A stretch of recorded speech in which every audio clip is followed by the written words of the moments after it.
इतने में ही अचानक दरवाजे पर दस्तक होती है। दोनों एक दूसरे को देखने लगते हैं, लेकिन दोनों में से किसी ने भी दरवाजा खोलने की हिम्मत नहीं होती है। तभी बाहर से एक आवाज आई, नेहा दरवाजा खोलो। मैं खुशी हूँ। तपन और नेहा डर के मारे दरवाजा नहीं खोलते। खुशी फिर दरवाजे पर दस्तक देती है। इस प्रकार 2 या 3 बार दस्तक देने के बाद तपन कुछ हिम्मत जुटाता है और दरवाजा खोलने के लिए चला जाता है। तपन दरवाजा खोलता है। सामने सचमुच खुशी को पाकर दोनों की सांस में सांस आती है। तपन फटाफट खुशी को अंदर करके दरवाजा बंद कर देता है। नेहा खुशी को उस घटना के बारे में बताती है जो लाइब्रेरी में हुई थी। खुशी डर के कारण कांपने लगती है। अचानक उसका शरीर कांपना बंद कर देता है और उसकी आंखें निया की तरह लाल हो जाती है और बदली हुई आवाज में खुशी बोलने लगती है, तुम दोनों बहुत ही अच्छा काम कर रहे हो। खुशी ने ऐसा बदलाव देखकर तपन और नेहा बाहर भागने की कोशिश करते हैं, लेकिन दरवाजा नहीं खुलता है। नेहा का कमरा खुशी की भयानक हंसी से गूंजने लगता है। नेहा और तपन की हालत इतनी खराब हो जाती है कि ऐसा लगता है मानो उनका दिल धड़कना ही बंद हो गया हो। अगर धड़कता है तो सीना चीरकर बाहर आ जाएगा। खुशी नेहा के बहुत करीब आ जाती है। उसका हाथ कलाई के पास से जोर से पकड़ लेती है। खुशी के हाथ की पकड़ इतनी मजबूत थी कि वह नेहा का खून रोक बंद कर देती है और उसके मुंह को नेहा के मुंह के पास लाती है और बोलती है, आप दोनों ने मेरे काम को बहुत आसान बना दिया है। तुम लोग मेरे किस्से जिन लोगों को सुनाओगे और उनमें से जो भी डर गया तो समझो वह मेरा शिकार हो गया। मैं आसानी से उसके शरीर पर काबू कर सकती हूँ। मुझे लग रहा है कि मुझे जैसे ही शिक्षित लोगों को डराने के लिए और अधिक मेहनत करनी पड़ेगी, लेकिन आप लोगों ने मेरा काम कर दिया।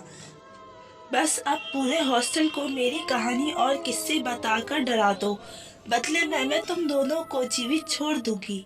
मुझे हर दिन अपनी जगह पर यानी लाइब्रेरी में एक शिकार पहुंच जाना चाहिए, लेकिन इस बात का ध्यान रहे कि शिकार के रूप में आए हुए व्यक्ति डरा हुआ होना चाहिए ताकि मैं उसके शरीर पर काबू कर सकूं। यदि आप चाहते हैं कि आपके दोस्त कम पीड़ा के साथ मेरे शिकार हो तो उन्हें डर आए ताकि मैं उनका शरीर प्राप्त कर सकूं और उनका शिकार कर सकूं। तुम सभी को आज नहीं तो कल मरना ही है। मैं किसी को छोड़ने वाली नहीं हूँ। खुशी एक झटके से नीचे गिर जाती है। नेहा की कलाई पर उंगलियों के निशान पड़ गए थे। तपन खुशी पर पानी छिड़कता है और उसे होश में लाने की कोशिश करता है, लेकिन उससे कोई फायदा नहीं होता। खुशी को होश नहीं आता, इसलिए तपन उसे उठाकर बेड पर सुला देता है। तपन और नेहा बहुत थक गए थे और एक कोने में निराश होकर बैठ गए थे।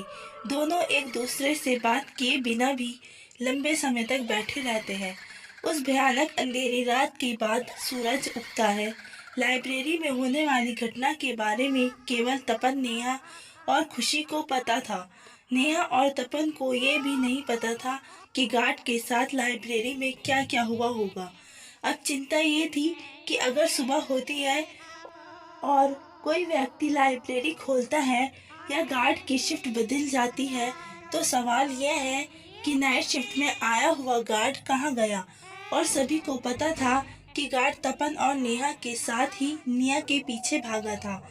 नेहा गार्ड के बारे में सोच रही थी और अपनी चिंता व्यक्त करती है और तपन को बताती है कि पता नहीं कि आगे क्या होगा। तपन नेहा को उत्तर देता है कि हमें रात को कॉलेज की लाइब्रेरी में हुए भयानक हादसे के बारे में कॉलेज के मैनेजमेंट को बताना चाहिए। क्या तुझे लगता है कि लोग हम पर भरोसा करेंगे? नेहा कहती है। तपन जवाब में कहता है, हाँ क्यों नहीं, और हमें कोशिश करनी होगी क्योंकि हम हॉस्टल में रहने वाले छात्रों के जीवन को खतरे में नहीं डाल सकते। 7 बज चुके थे और मैं अपने घर पर जा रहा हूँ। फिर मैं फ्रेश होकर तुरंत वापस आ जाऊंगा। तब तक खुशी का ख्याल रखना। अगर तुम्हारे जाने के बाद आत्मा वापस आ गई, मैं अकेले ऐसी स्थिति में क्या करूँगी?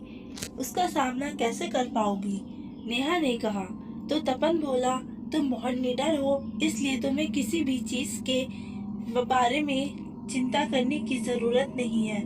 मैंने सुना है कि आत्माओं की शक्ति रात में ही अपने चरम पर होती है और दिन में वह कमज़ोर हो जाती है।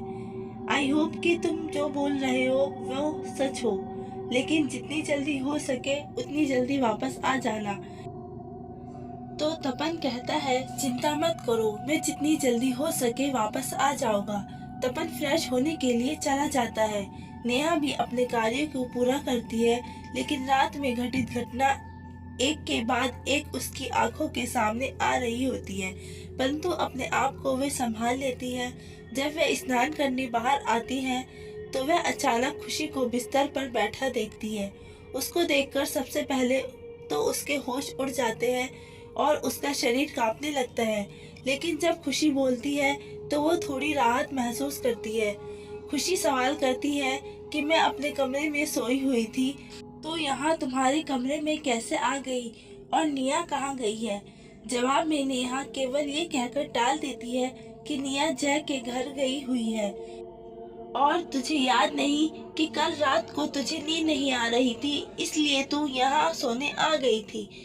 खुशी अपने सिर पर हाथ रखती है और कहती है, मुझे नहीं पता, मुझे कुछ भी याद नहीं है और मेरा सिर दर्द से फट रहा है। जब मैं फ्रेश हो जाऊँ तब मुझे कल रात को आए हुए एक बुरे सपने के बारे में बताऊंगी। नेहा समझती है कि खुशी जिस सपने की बात कर रही है वह कोई सपना नहीं है, बल्कि रात को घटी हुई घटना होगी। लेकिन खुशी इस बात से अनजान है और ऐसा सोच रही है कि सारी घटनाएं उसके सपने में हुई है। नेहा को कुछ समझ नहीं आ रहा था कि अब वह क्या होगा, अब क्या करे। निया कहाँ गई है? सवालों का एक तूफान उनके मन में उत्पन्न हो रहा था। इस सारे तनाव में वह बिस्तर पर पड़ी रहती है, क्योंकि वे बहुत कमजोर महसूस कर रही थी। पूरी रात जागने के कारण उसकी आंख लग जाती है। लगभग 2 घंटे बाद उसके दरवाजे पर दस्तक देने की आवाज आती है, जिससे उसकी नींद खुलती है। रात की घटना से अब वो दिन में भी नेहा दरवाजा खोलने से डरती थी। दरवाजा खोलने की हिम्मत करती है। दरवाजा खोलते ही तपन बोलता है, चलो मैडम, हमें कॉलेज मैनेजमेंट से भी मिलने जाना है, क्या तुम भूल गई? तो नेहा कहती है, नहीं नहीं, मुझे याद है, लेकिन मैं थक गई थी इसलिए मेरी आंख लग गई थी। ठीक है, मैं बाहर इंतजार करता हूँ, तुम फ्रेश हो जाओ, 9:15 हो चुके हैं और कॉलेज भी खुल गया होगा। अचानक नेहा को याद आता है कि आज उसे एक प्रोजेक्ट देना था जो उसके करियर के लिए बहुत आवश्यक है। इसलिए वह तपन से कहती है कि बेहतर होगा कि वह लोग नेहा के प्रोजेक्ट देने के बाद कॉलेज मैनेजमेंट से मिलने जाए। तपन को भी पता था कि उसका प्रोजेक्ट कितना महत्वपूर्ण है, इसलिए वे नेहा से सहमत होता है, जब तुम्हारा प्रोजेक्ट का कार्य समाप्त हो जाए तब मुझे कॉल कर देना, मैं आ जाऊंगा और हम कॉलेज मैनेजमेंट से मिलने जाएंगे। मैं अब जा रहा हूँ। जय की तबीयत पहले से थोड़ी अच्छी है, लेकिन उसे ठीक होने में समय लगेगा, शायद उसे मेरी कोई ज़रूरत हो। ये कहते हुए तपन चला जाता है। नेहा का प्रोजेक्ट 11 बजे शुरू होने वाला होता है, इसलिए वह तैयारी शुरू कर देती है।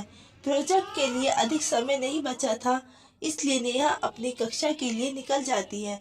कक्षा में जाने से ठीक पहले वह 3 सुरक्षा गार्ड को हॉस्टल में प्रवेश करते हुए देखती है।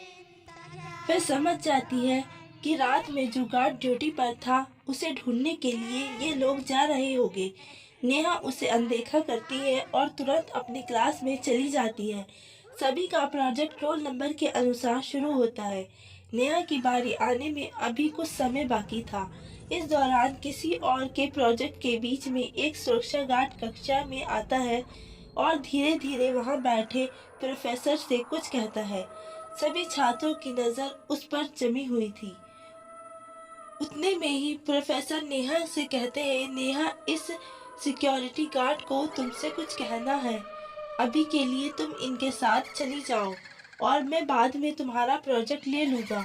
नेहा ये सब समझ जाती है, इसलिए वे चुपचाप उठती है और गार्ड के कक्षा में गार्ड के साथ बाहर निकल जाती है। एक सुरक्षा गार्ड कहता है, मैम, मैं कल रात हॉस्टल में हुई घटना की पूछताछ करना चाहता हूँ। रात की ड्यूटी के गार्ड नीलेश भाई अपनी ड्यूटी पूरी करने के बाद भी अपने घर नहीं पहुँचे। हॉस्टल में जांच करने पर हमें पता चला कि कल रात को क्या हुआ और सभी लड़कियों ने केवल रात को एक लड़के को गार्ड के साथ देखा था।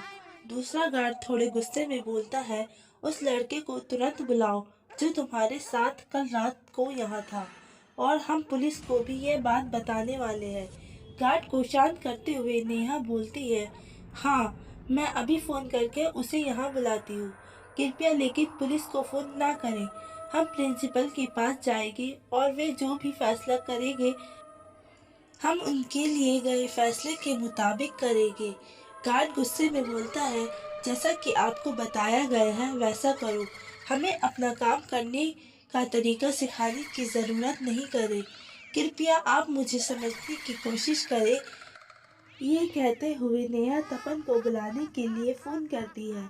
नेहा की बात सुनकर सबसे गार्ड ने कहा, ये लड़की सही है, हमें पुलिस को फ़ोन करने से पहले सभी तथ्यों को जानना चाहिए और प्रिंसिपल की अनुमति लेनी चाहिए।